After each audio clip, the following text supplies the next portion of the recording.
Buenas tardes, noches. Saludo con gran cariño al auditorio de Telefórmula, que en este momento se enlaza con los trabajos de esta emisión. Agradezco a quienes nos siguen a través de la radio y, por supuesto, nuestras plataformas de Internet. 6 de diciembre y en Qatar, sorpresas. Marruecos gana a España en penaltis, empataron 0-0 en el tiempo reglamentario, después se fueron a tiempos extras y los marroquíes hacen historia. Los portugueses golean a Suiza y ya están Marruecos y Portugal en la siguiente fila. Aunque usted no lo crea, una diputada de la mayoría, María Clemente García Moreno, propone nombrar en este caso a Lionel Messi, declararlo como persona non grata. Ella sigue tratando de exprimir la polémica que ya dejó hasta el Canelo, pero como ve, en política todo se vale. Le comento que 2 muertos es el saldo de otro tiroteo que tuvo lugar allá en Sonora. La profesora les cantó para tranquilizarlo. Nuevamente sale el lado heroico y el lado terrible también de lo que está ocurriendo en aquella parte del país.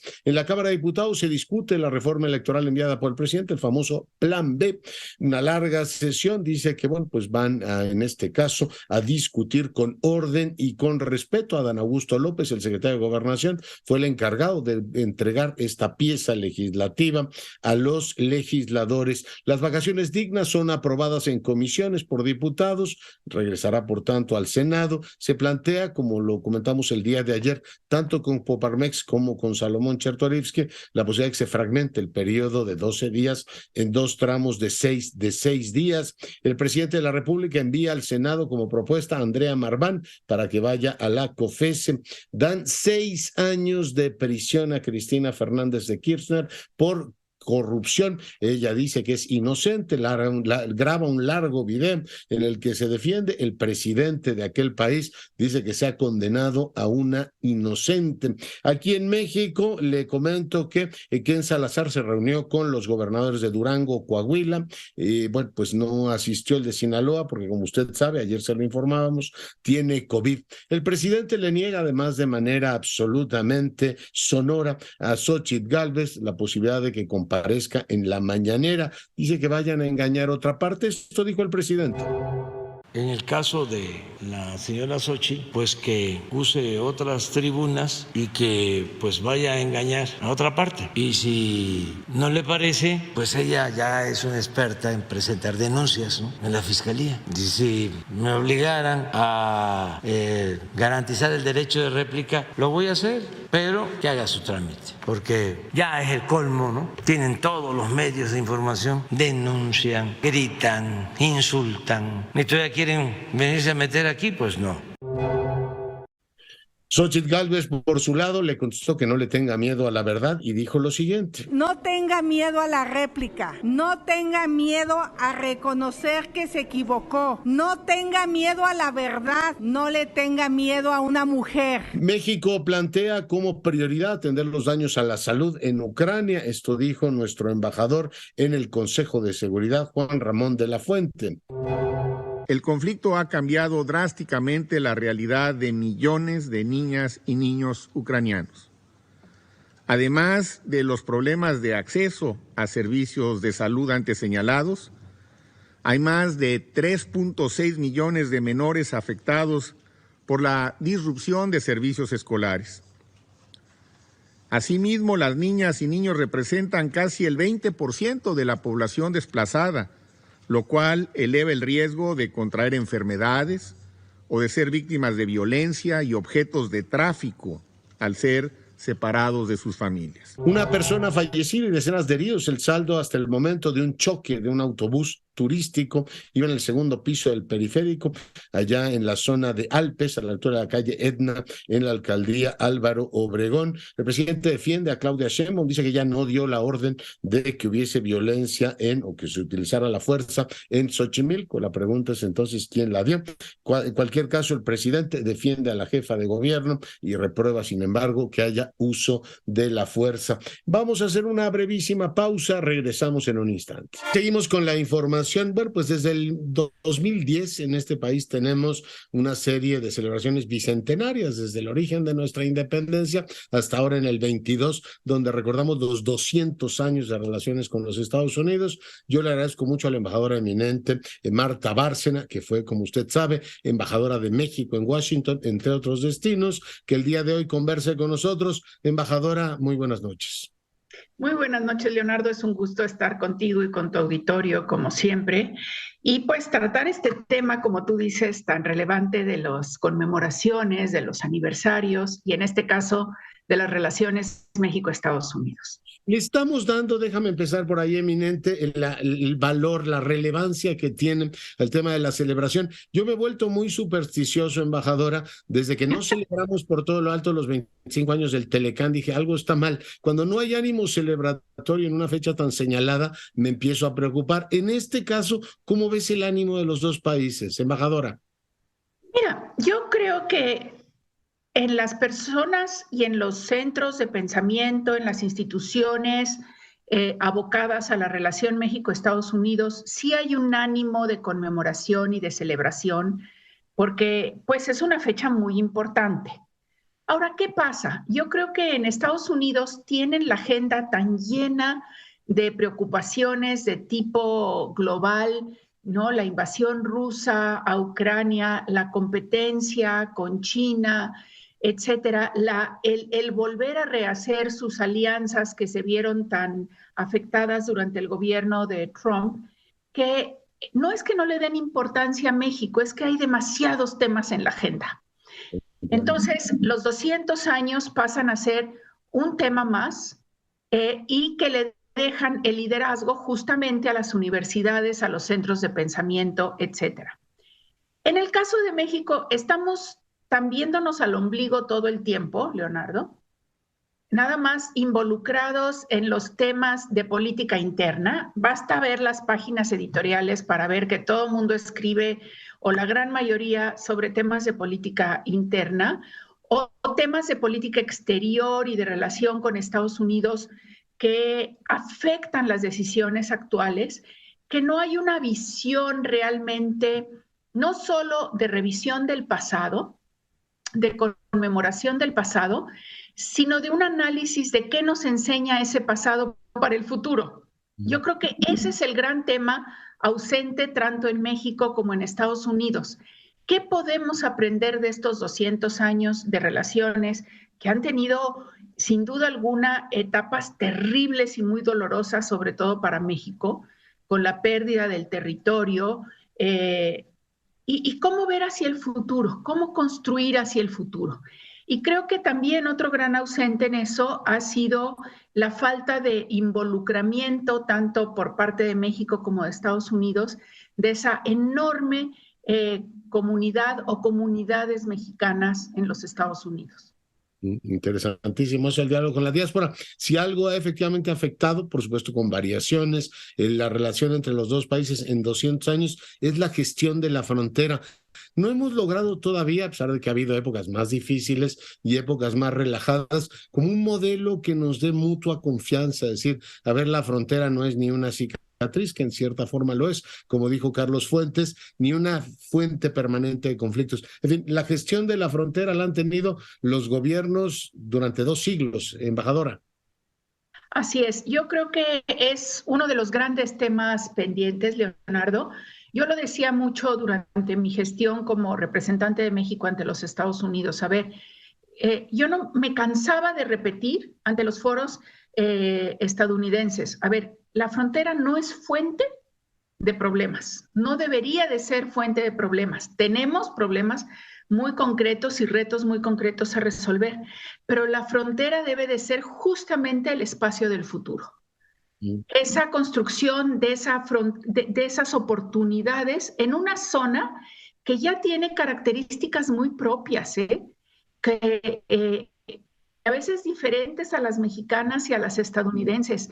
Que una discusión, por ejemplo, que tuvimos en el Instituto Cultural con especialistas de universidades americanas y mexicanas es, ¿debe el Instituto Cultural promover, por ejemplo, la literatura en Spanglish? ¿Por qué? Porque porque ya es lo que se habla en la frontera. Yo estaba totalmente a favor de eso, ¿sí? Porque es un reconocimiento de esa peculiaridad de la frontera.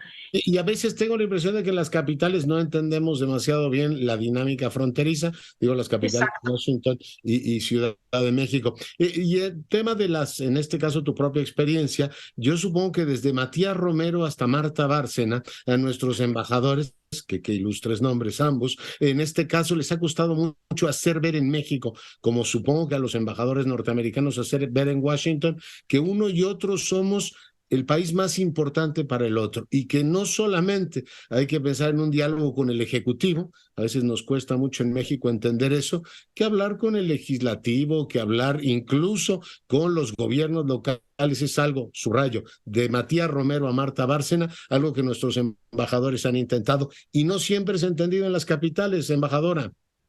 Así es, Leonardo, pero yo creo que tienes toda la razón. El diálogo con el Congreso es tan importante como el diálogo con el Ejecutivo y con los gobernadores. Y fíjate, te cuento un poco.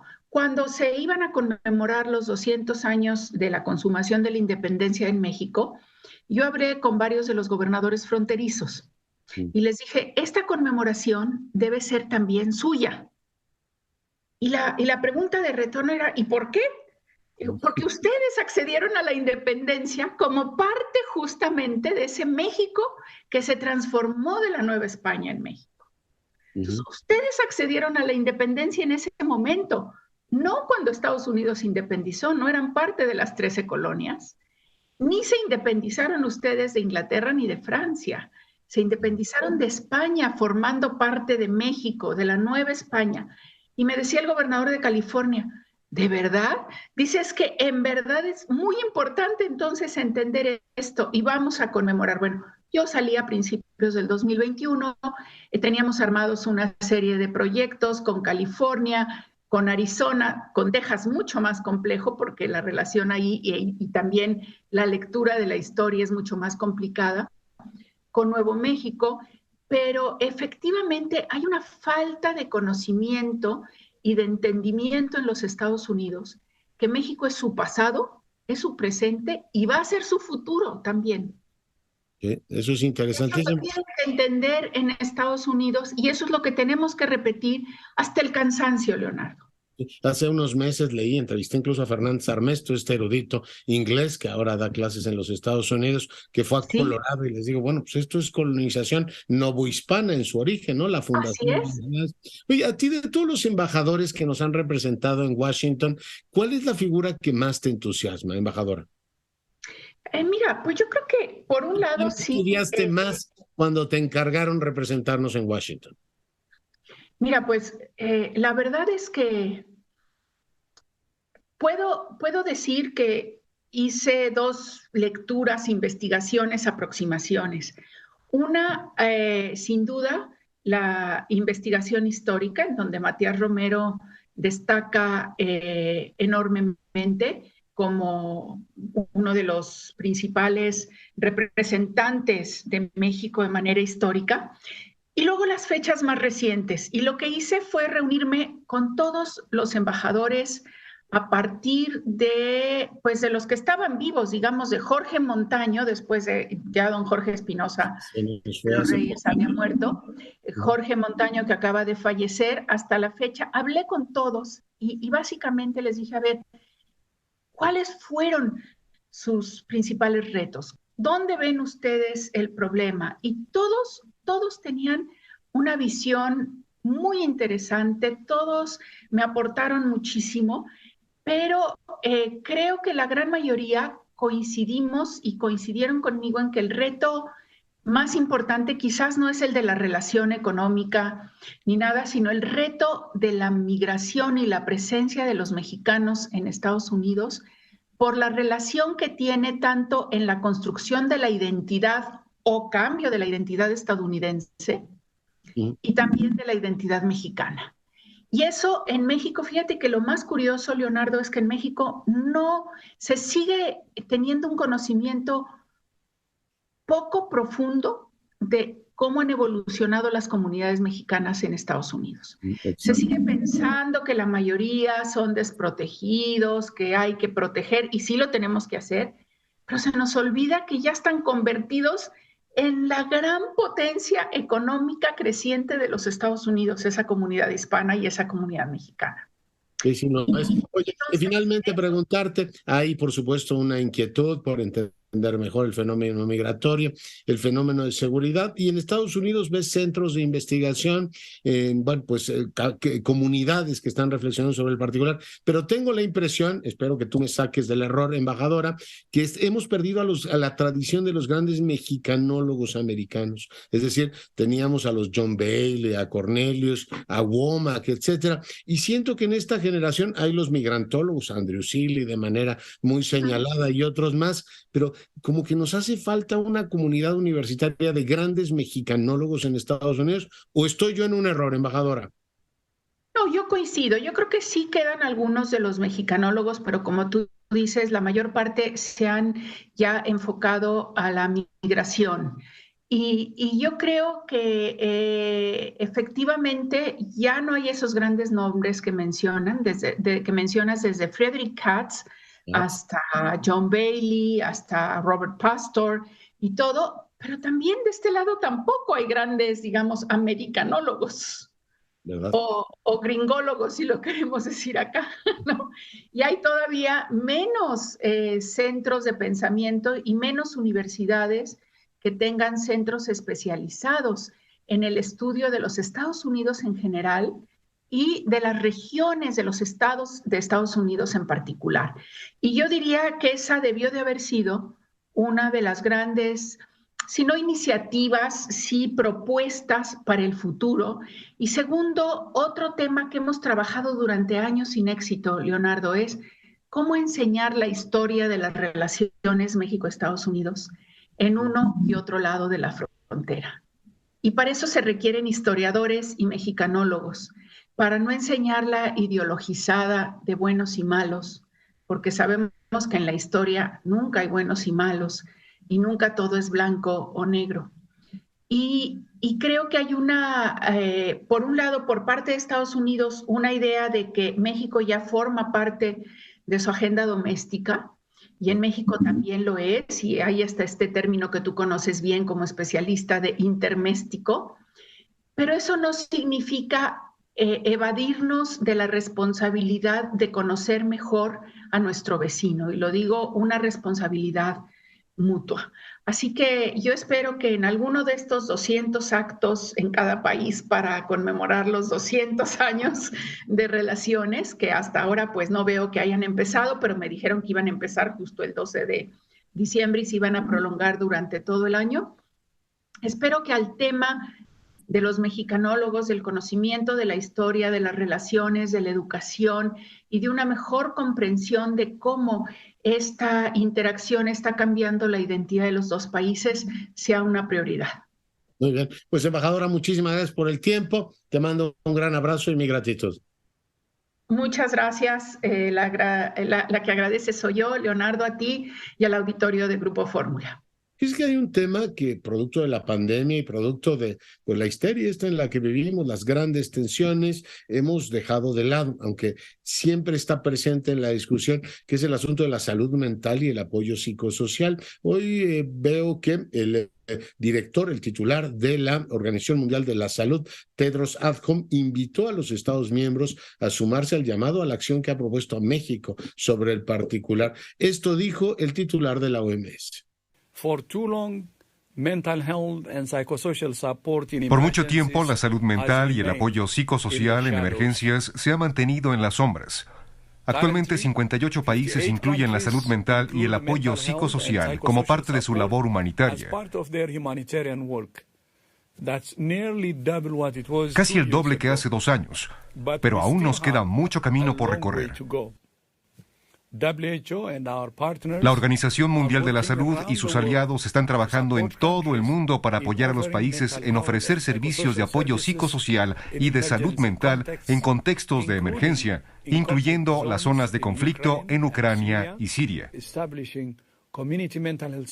estableciendo servicios comunitarios de salud mental para migrantes en Brasil. Instamos a todos los aliados en el desarrollo humanitario y la consolidación de la paz a que inviertan en hacer de la salud mental y el apoyo psicosocial un componente integral de su trabajo y planificación de emergencias. Insto a todos los Estados miembros a unirse a México y a nuestros aliados, a firmar el llamado a la acción sobre salud mental y apoyo psicosocial. Bueno, y seguimos con la información. Voy a enlazarme ahora con uno de los grandes sabios de estos tiempos, el doctor José Sarucán. ¿Cómo está, doctor? Rector, ¿cómo está? Buenas noches. Buenas noches, doctor Curcio. Con un enorme gusto de estar en esta ocasión con usted platicando. En estos días lo he citado, no siempre con todo el tino, a propósito de un texto que publicó en el libro de Arnoldo Krauss, de Bioética, una propuesta en la que, digo yo, dice, Sarucán nos sugiere empezar a comportarnos como miembros de una especie biológica que entienda el resto efectivamente de las especies y que estamos integrados al planeta. Ha habido mucha discusión después de la COP, ahora tenemos la COP de la biodiversidad y yo le agradezco mucho que comparta con el auditorio que nos escucha y ve en todo el país, rector, su reflexión y su propuesta sobre este tema en particular. Sí, yo creo que esa introducción al libro es un poco idealista. Yo no sé cuándo vamos realmente a sentirnos como miembros de la biodiversidad, como una especie más, con responsabilidades, por un lado, hacia los congéneres de esa especie. No importa qué color tienen en la piel, no importa qué religiones profesan o en qué país viven, sino como otros miembros de Homo sapiens. Y yo sé que esto no va a ocurrir rápidamente. Hay muchos traumas y muchas improntas marcadas desde la cuna en muchas gentes y hacer este cambio se podría hacer si algunas de las iglesias apostaran por ahí. Hay una que lo hizo, pero no resultó para nada y fue la encíclica del Papa Francisco, que yo auguré que no iba a tener ningún efecto porque toda la feligresía, toda la jerarquía católica no iba a tomar esto a pecho, porque en realidad se trata también de una labor en esas áreas. Pero lo que creo que sí podemos hacer es pensar de una manera quizá un poco antropocéntrica, pero antropocéntrica no para un grupo de gente o menos a un individuo, sino para nuestra especie de nuevo, en el que tenemos también responsabilidades para la especie, para el planeta del que somos producto, y no para otros orígenes de tipo, digamos, surrealista casi, ¿no? O de origen divino. Yo lo que nunca había conectado, doctor Sarucán, era la bioética con la ecología. Usted dice que cuando usted empieza a estudiar, cuando Potter escribe el texto al que se refiere Arnoldo Krauss, ya la ecología ya había despuntado, tenía, digamos, su autonomía disciplinaria muy claro, pero la bioética la ligaba más, rector, al tema de la reproducción, así teníamos derecho a meternos con el genoma, y no a la cohabitación con el planeta, a conservar nuestro capital natural y a entender que el desarrollo sustentable, digamos, como gran objetivo de la humanidad era nuestro destino. ¿No había ligado este parentesco entre bioética y ecología, rector? No creo que sea fácil de ligar porque no es como estamos acostumbrados a pensar. Y yo creo que todo lo que hemos vivido, esta pandemia, por un lado, ha sido una oportunidad de aprender, pero también una oportunidad de volver a hacer las mismas cosas, pero un poco más cómodamente. Y yo creo que no va por ahí el asunto, yo creo que va por el lado de la conservación de ese ambiente que es absolutamente la trama ambiental que sostiene a todas las sociedades. Esto se ha perdido porque algunos de los países que primeramente se desarrollaron y que tuvieron una actividad, pues son los europeos, por ejemplo,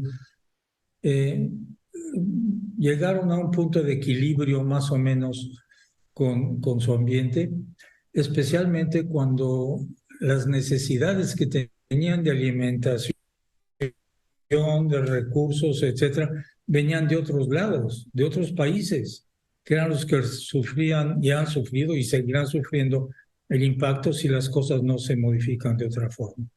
Y además, yo creo que aquí hay un punto muy importante, doctor Curcio. A pesar de que tenemos ya 30 años de COPs desde Río de Janeiro, no solamente no se ha reducido, menos aún parado, la pérdida de la diversidad biológica, sino que ha aumentado en la mayor parte de los países. Claro, especialmente en los países que tienen más diversidad biológica, que son los que no han tenido el menor desarrollo industrial, etcétera. Y que requiere de una información que nosotros no podemos producir. Un buen ejemplo de esto fue el doctor Molina, que tuvo que convertirse en ciudadano norteamericano para poder tener acceso a información, para poder entender muchos de estos cambios. En el caso de la diversidad biológica, que es un asunto muy local, resulta que México tiene una de las mejores informaciones sobre cómo conservar esto. Y yo, en mi opinión personal, creo que donde México debería poner las canicas, por así decirlo, de esfuerzos, de recursos y demás, es entender cómo poder controlar la pérdida de esto, de los ecosistemas, usarlos de manera sustentable, porque nadie va a venir a hacerlos. Si nosotros en un milagro guadalupano dejáramos de emitir una molécula más de CO2 este año, el cambio que ocurriría sería muy bueno. Ojalá y pudiera ocurrir. No va a ocurrir de esa manera, y no por milagros, sino por acciones. Pero la contribución de México al problema del cambio climático global es muy pequeña, y por lo tanto reducir esa contribución, que sería muy bueno para el país, no va a tener el efecto de cambiar las condiciones en el planeta. En cambio, si conservamos la diversidad biológica, y solamente la podemos hacer nosotros, quiero decir, quienes vivimos en el país, podemos tener una manera de afrontar ese riesgo de cambio ambiental global de manera muy exitosa. Lo terrible de esta generación, doctor Sarucán, es que hoy sabemos, tenemos conciencia, y gracias a ustedes hay también una cuantificación del capital natural de este país y del tema de la biodiversidad, del que usted nos ha hecho con Navio, etcétera, grandes, en fin, tener conciencia. Es el problema de Homo sapiens en estos tiempos, ¿no? Que tiene la habilidad de procrastinar y tiene la habilidad de ver para otro lado, pero no hay manera de que eludamos, que ir reduciendo, digamos, la matriz hacia los espacios, los ecosistemas donde viven otras especies, es algo que está ocurriendo ante nuestros ojos y sabiéndolo. Es decir, lo terrible de esta generación es que tiene conciencia de que ocurre, rector. Usted lo ha puesto muy bien, doctor. Yo creo que como Homo sapiens, que hemos ganado a lo largo de una evolución cultural la capacidad de entender este planeta mejor. Nos falta mucho de entender toda una serie de cuestiones de nuestro ambiente, tanto local como global. Nos ponen con la responsabilidad de actuar de otra manera de como lo hemos hecho.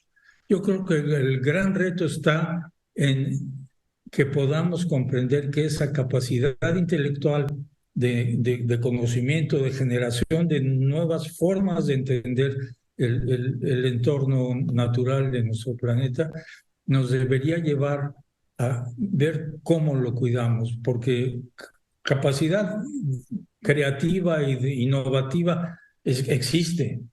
La cuestión es cómo hacemos para encauzarla para esto. Yo creo que este es el reto más grande que nuestra especie ha tenido, y será el reto que haga que nuestra civilización pueda mantenerse o no.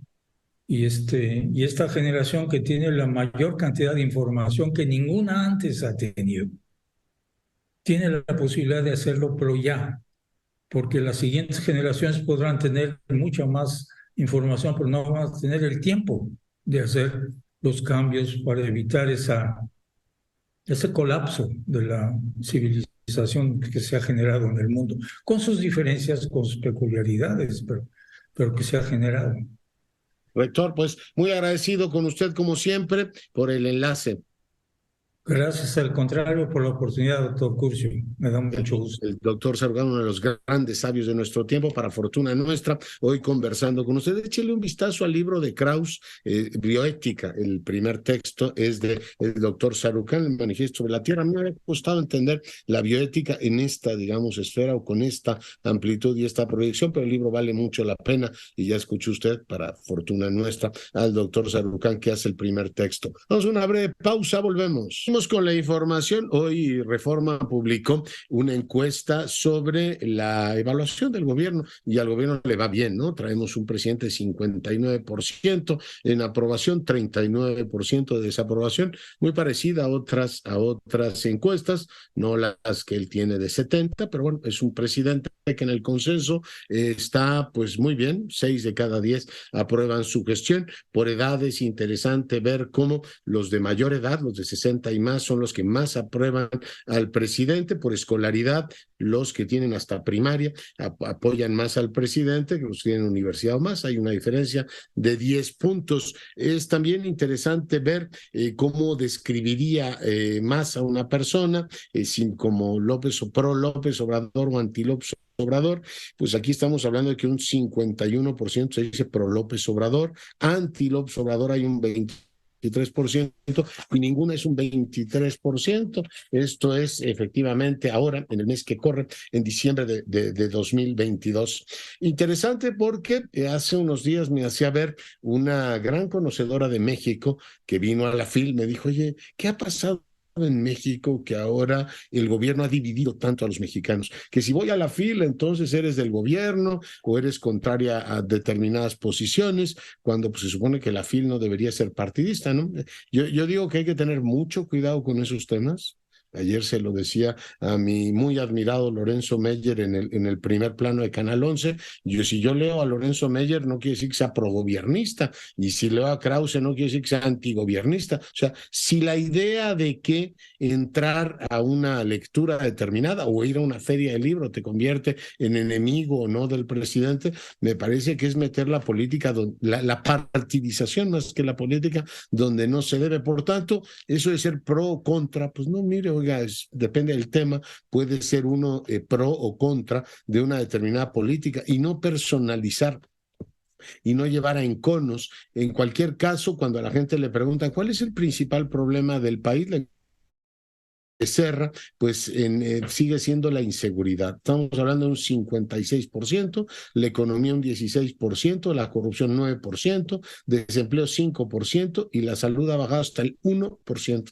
Ya se nos olvidó el COVID como tema más preocupante. Afortunadamente pasamos esa, pero pues por más que me esfuerzo, pongo la lupa, digo, a la gente no le interesa el tema electoral. Ese subrayo es un asunto único de interés de los políticos, que es su obsesión, cómo llegan al poder y cómo siguen haciendo campaña. Pero aquí, repito, inseguridad, economía, corrupción, desempleo, pobreza, pero no aparece por ningún lado el tema del Instituto Nacional Electoral, que lo meten hasta en la sopa ellos, porque es el tema que les obsesiona. A la gente le preocupa la inseguridad como asunto fundamental, y la economía de diciembre del 19 a diciembre del 22 pues casi triplicado su presencia como preocupación. Pero bueno, así están las cosas. La gente valora muy positivamente los programas sociales, 72% arriba. Educación 64%, combate a la pobreza 52%, salud 51%. ¿Qué valora negativamente este gobierno? Combate al crimen organizado, que es lo que más preocupa a la gente. Por eso, perdón que insista, toda la energía política la deberían estar usando en eso y no en ver si hacen sucumbir al Instituto Nacional Electoral. Seguridad reprobado, 43-34. La relación con partidos de oposición, ahí está dividido el país, 36-30. Pero bueno, ahí está el tema. Fíjese, seguridad le va peor que en abasto de medicamento.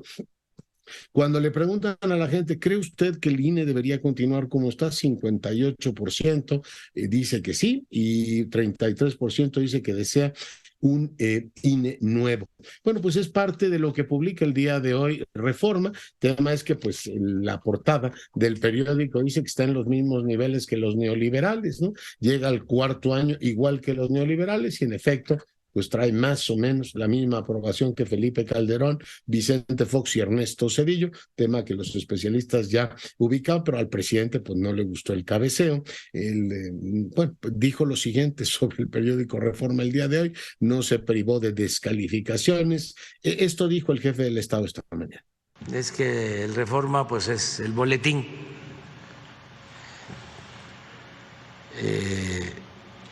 del conservadurismo. Es un periódico faccioso, un pasquín. Ya qué más puedo decir.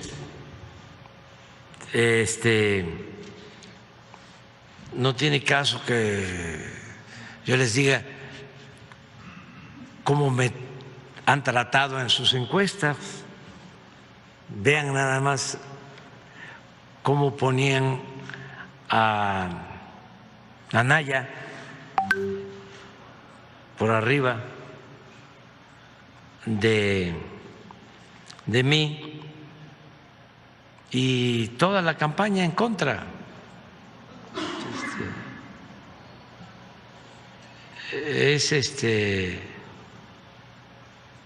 un periódico muy faccioso. Es el principal órgano de propaganda del conservadurismo y de los corruptos de México.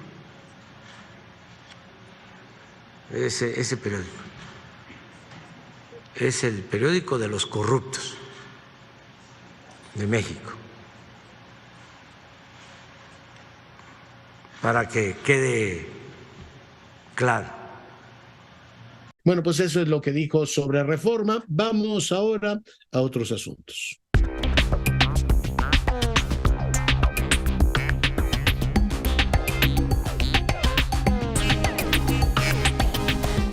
Bueno, y seguimos con la información. Vamos ahora a nuestra sección del Colegio Nacional. Quiero decirle antes de saludar a nuestro ilustre invitado que uno de los primeros libros que yo leí, me acuerdo muy bien de él porque me apasionó, era Los cazadores de microbios, que era un libro de divulgación científica. Me acuerdo de Koch y me acuerdo de Pasteur. Por eso lo cito, porque desde entonces ejerce sobre mi persona una especie de fascinación. Yo le agradezco mucho al doctor Lascano, miembro del Colegio Nacional, que hoy converse con nosotros. Doctor, bienvenido. Muchas gracias, Leonardo. Buenas noches. Me alegra mucho que comiences citando Los cazadores de microbios, Paul de Kruif, porque yo recuerdo que cuando tenía 11 años, cuando cumplí 11 años, un tío, un primo de papá me hizo ese regalo y a mí me llamó muchísimo la atención Pasteur, pero también Spallanzani, que era, yo creo que el científico que todos quisiéramos ser, ¿no?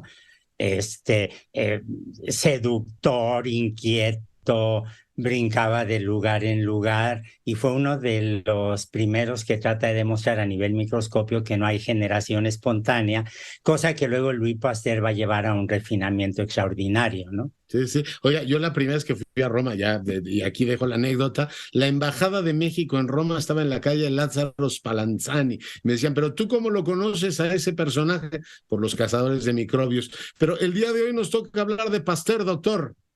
Así es. Bueno, tuvimos esta mesa redonda que se le ocurrió al doctor Adolfo Martínez Palomo, que tuvo muy presente que este año celebramos el bicentenario del nacimiento de Louis Pasteur. Y yo creo que hay que tener presente que Louis Pasteur fue durante muchísimas décadas, lo sigue siendo, muchísimas décadas el equivalente a Albert Einstein en términos del paradigma de un científico. Y cuando uno piensa en la biografía de Louis Pasteur es absolutamente apabullante porque se dedicó a muchísimas. Hay que decir que no era un gran teórico, pero era un experimentalista extraordinario y la ciencia requiere evidentemente de gente que tenga una u otra habilidad o ambas en conjunto, cosa que no siempre se da, hay que decir, ¿no? Pero el impacto de Louis Pasteur es enorme, no solo en ciencia, sino yo creo que también en términos de la generación de política científica. Él tenía acceso a la aristocracia, a los poderosos del imperio, con Napoleón III. Él era un monárquico muy convencido y supo muy bien cómo convencerlos y obtener recursos para fundar instituciones, para hacer reglamentos, para generar estándares de trabajo. Y el Instituto Pasteur, que es un paradigma de la investigación, es obra precisamente de él, ¿no? Las vacunas y el proceso ese de pasteurización que se ha hecho, no todos los científicos tienen un verbo con su apellido, doctor.